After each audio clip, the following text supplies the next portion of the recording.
Hello, good evening children's. तो आज हम वापस आपके पास लेकर आए हैं 10th के इंग्लिश के पोएम्स के regarding explanation with all the question and answers.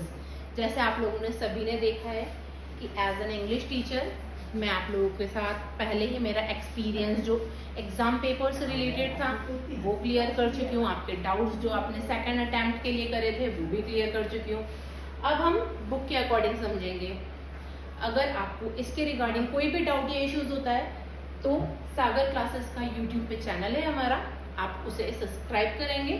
उसमें आपको 12th के रिगार्डिंग, 10th के रिगार्डिंग हर एक सब्जेक्ट्स के short videos with explanations and important questions मिल जाएंगे जो आपकी अंडरस्टैंडिंग के लिए और आपकी ग्रोथ के लिए बहुत हेल्पफुल होंगे।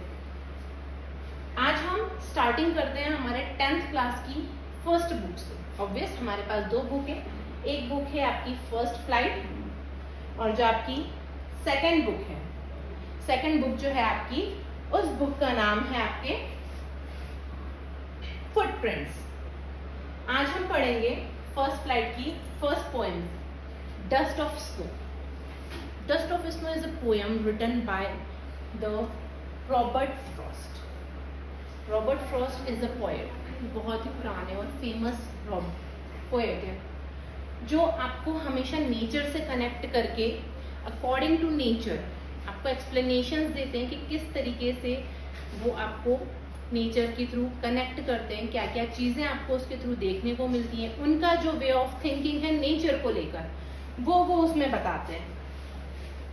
वो बताते हैं कि किस तरीके से एक नेचर की नेगेटिविटी भी हमारे साथ पॉजिटिविटी में एड ऑन हो सकती है।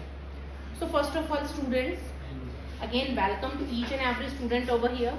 हम आज सबसे पहली जो फर्स्ट स्लाइड की पोएम है डस्ट ऑफ स्नो, उसके बारे में बात करेंगे। आई थिंक आप सब लोग अवेयर होंगे डस्ट ऑफ स्नो होता क्या है।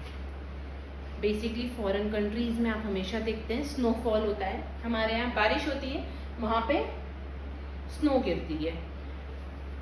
डस्ट मीन्स जो थोड़ी बहुत पेड़ों पे लगी हुई स्नो का नीचे गिरना होता है, जो हमारे ऊपर आकर गिरती हैं, उसे हम डस्ट ऑफ स्नो के वे में बात करते हैं। If you can see by an image, आपको इस इमेज के थ्रू, इस पिक्चर के थ्रू एक्सप्लेन हो रहा होगा कि इसमें हम क्या बोलना चाह रहे हैं, क्या बताना चाह रहे हैं। यहाँ पे आपको एक फिगर दिख रहा है, a person standing in a snow. इंसान खड़ा हुआ है स्नो में। कहाँ खड़ा है? एक ट्री के पास। ट्री कौन सा है? The tree is hemlock tree. Hemlock tree is a poisonous tree. Hemlock tree एक पॉइजनस ट्री होता है। ये ट्री हमेशा इट्स अ पॉइजनस ट्री, जहरीला पेड़ होता है। बेसिकली इसको नेगेटिविटी में काउंट करते हैं। Then you can also see an image of a crow. हम हमेशा क्या कहते हैं, क्रो जो होता है वो नेगेटिव पॉइंट्स लेके आता है, अच्छा नहीं होता। It's a mental thinking of a person.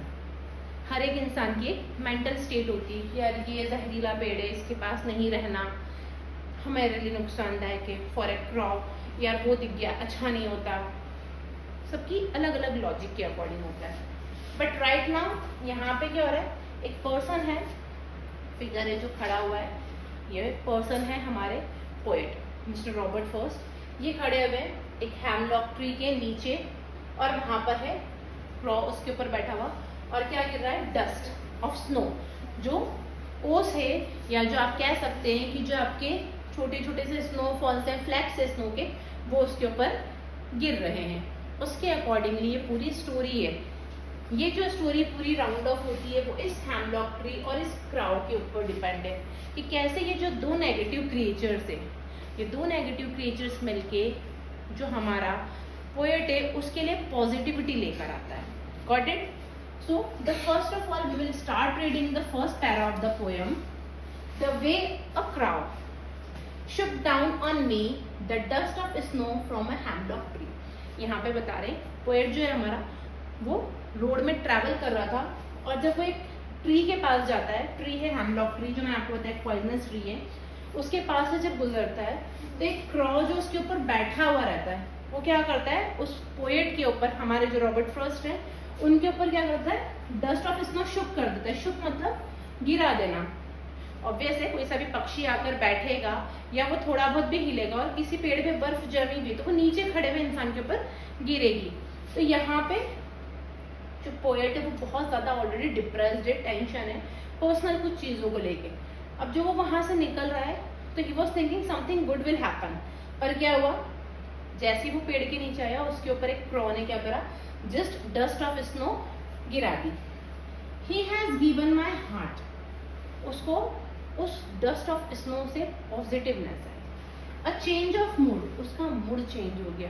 How the mood change, अब इंसान ऑलरेडी परेशान है, डिप्रेस्ड है, पर वो परेशानी में वहां पे खड़ा हुआ, जब उसके ऊपर कुछ अच्छा सॉफ्ट और स्नो जैसा आकर गिर रहा है तो वो फील कर रहा है उस चीज को। उस टाइम पे वो अपनी नेगेटिव थॉट्स को साइड रख के उस पॉजिटिव चीज को फील करने की कोशिश कर रहा है, जिससे उसका मूड सेव हो जाता है। And share some part of a day I had ruled, अब वो क्या बोल रहा है, उसका पूरा दिन ऑलरेडी खराब हो चुका था, बट जब यहाँ पे जब वो स्नो उसके ऊपर गिरती है with the help of a crowd and a hemlock tree, लोग इसे भी नेगेटिव मानते हैं, लोग इसे भी नेगेटिव मानते हैं। अब क्या सोचते हैं, दो नेगेटिव चीज साथ में मिलके आपके लिए खराब ही चीज करेगी, but at A point in this poem उनका कहना है कि जब ये दो नेगेटिव पॉइंट्स के पास में खड़ा था तो मेरा जो मूड था वो चेंज हुआ, मेरा जो डे था उसका कुछ पार्ट बच गया। किस तरीके से बचा, मेरे मूड में चेंज हुआ, मैंने अपने माइंड को नेगेटिव से पॉजिटिव में लेके गया कि हर एक चीज खराब नहीं होती, कभी कभी उसको अच्छे से भी लेना होता है। आपने बेसिकली सारे पोएट्स देखे होंगे, वो क्या करते हैं, अच्छी अच्छी नेचर की चीजें लेके आते हैं, पिकॉक को लेकर आएंगे, ब्यूटीफुल बर्ड्स को लेके आएंगे, बहुत ही ग्रीनरी चीजों को लेके आते हैं, बहुत प्यारे प्यारे ट्रीज और उनके बारे में बात करते हैं जो आपको नेचर की ओर अट्रैक्ट करते हैं, those give you positive vibes. पर यहाँ पे पोएट क्या कर रहा है, दो नेगेटिव वाइब्स को कनेक्ट करके आपके अंदर पॉजिटिविटी लाने की कोशिश कर रहा है। इन अ वे वो आपको समझाना चाह रहा है कि हर एक नेगेटिव चीज आपकी लाइफ में नेगेटिवनेस नहीं लाती है। Sometime if something is happening bad to you, कभी कुछ गलत भी हो रहा है और आप यही सोचते हो कि गलत ही होगा, बट एट ए मोमेंट कुछ चीजें ऐसी भी हो जाती है जो आपके मूड को, आपके हार्ट को और इवन आपके बचे हुए दिन को सेव करके सही कर देती है। So in overall this poem, Robert Frost का कहना है कि जब मैं निकल रहा था on my way to my home, जब मेरा पूरा दिन बहुत ज्यादा खराब था, सारी चीजें खराब थी, मैं एक हेमलॉक ट्री, एक पॉइजनस ट्री के पास जाता हूँ तो उसके ऊपर जो बैठा हुआ क्राउ रहता है वो डस्ट ऑफ स्नो मेरे ऊपर कुछ स्नो गिरा देता है, जिससे मुझे एक अच्छा पॉजिटिवनेस फील होती है। ऑब्वियसली बात है, कई बार आप लोग के भी मूड खराब रहते हैं, ऑब्वियस हर स्टूडेंट का, हर टीचर का, हर एक पर्सन का मूड खराब होता है। And if it rains, specifically जिन्हें बहुत बारिश पसंद है, if they go out in rain they feel relaxed, उनके माइंड से, हर एक इंसान के माइंड से वो नेगेटिवनेस चली जाती है। कुछ लोग उसे सोचते हैं कि यार बारिश हो रही, कीचड़ होगा, कुछ लोग सोचते हैं it is coming out, the sky is also feeling my pain, को सोचते हैं स्काई भी हमारा पेन फील कर रहा है, it is also connected with me, वो भी आता है। और कुछ लोग इंजॉय करते हैं, ठीक है जो हो गया, अभी इस मोमेंट को इंजॉय करना है।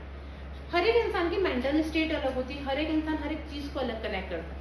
उसी वे में यहाँ पे जो हमारे पोएट हैं उन्होंने नेगेटिवनेस को पॉजिटिवनेस में ले जाके कनेक्ट करा है और हमें ये बताया है कि जब दो नेगेटिव ट्रीज और क्राउज मिलकर जब उसके ऊपर डस्ट फेंकते हैं, स्नो की फ्लैक्स गिरते हैं, उसका जो मूड है वो चेंज होने लगता है, उसको अच्छा फील होने लगता है।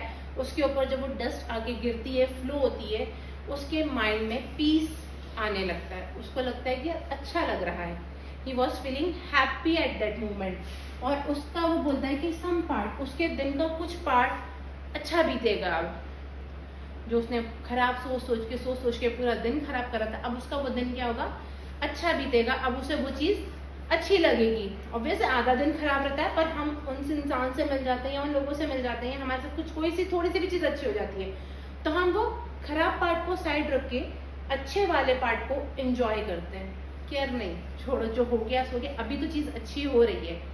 So always see the positiveness in negativity also.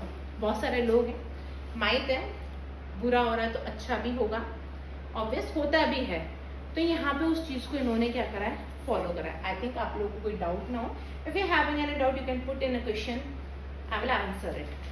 And one more thing, a reminder to you all, अगर आप इसी तरीके के explanations with videos with question answer देखना चाहते हैं तो ज़रूर हमारे चैनल को सागर क्लासेस को सब्सक्राइब करें।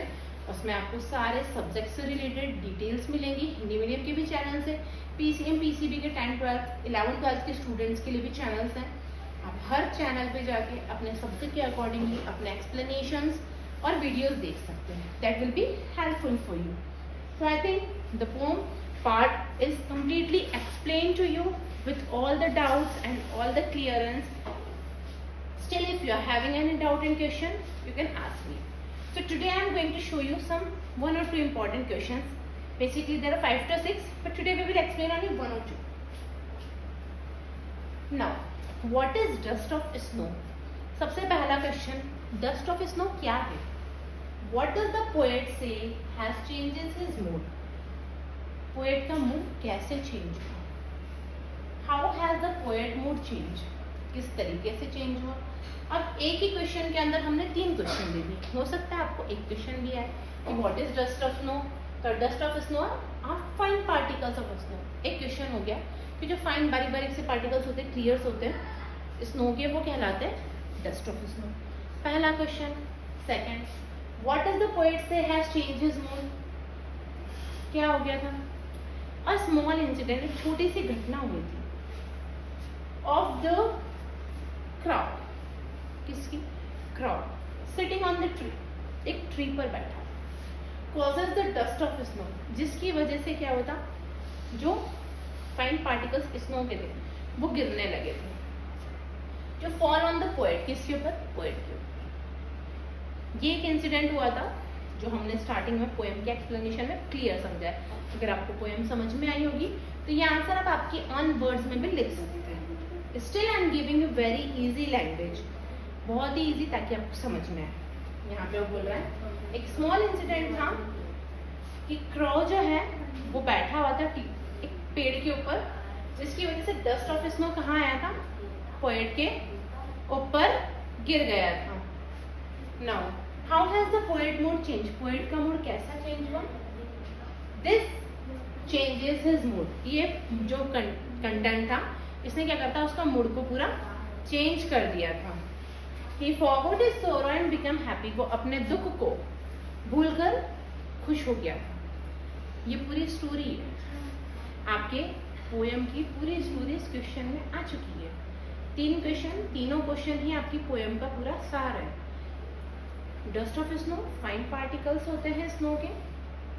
देन एक स्मॉल इंसिडेंट होता है, जो क्रो रहता है वो ट्री पे बैठा हुआ रहता है, जिसकी वजह से स्नोफॉल होता है, उसके ऊपर स्नो गिरती है, और किसके ऊपर? पोएट के ऊपर। और एट दैट मोमेंट उसका मूड जो है वो पूरा कंप्लीट चेंज हो जाता है कि यार नहीं, नाउ आई एम चेंज। अब मैंने अपना जो सॉरो है, अपना जो दुख है, उससे वो चेंज होके कहाँ पर आ गया है?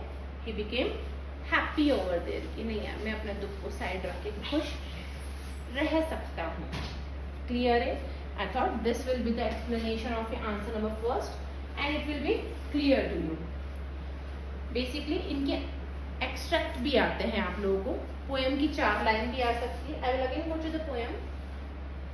आपको ये पोएम की 4 लाइन आ गई और इससे रिलेटेड क्वेश्चन आ गए। What is hemlock tree? So just remind, hemlock tree is a poisonous tree. What is dust of snow? Dust of snow are the fine particles of snow. Again, who was sitting on a tree? A crow was sitting on it. Who was the poet of a poem? He was Robert Frost. अब आपको मैंने एक extract के questions बता दिए, ठीक है? अगर ये वाला आता है एक्सट्रैक्ट, एक्सट्रैक्ट मीन्स पोएम की 4 लाइन जिसमें से आपको क्वेश्चंस दिए होते हैं और आपको उनके आंसर्स लिखने होते हैं। I think all of you aware of that. Second, what change mood? Dust of snow change poets mood. Now what was saved? The part of the day of the save. Who saved the mood? The hemlock tree and crow. What is crow and hemlock tree? The 2 negative things defined in the poem.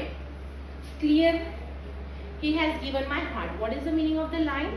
He has given my heart का मतलब होता है कि उसको उसकी feel हुआ, कि ये जो चीजें हुई है उससे उसे अच्छा लगा है।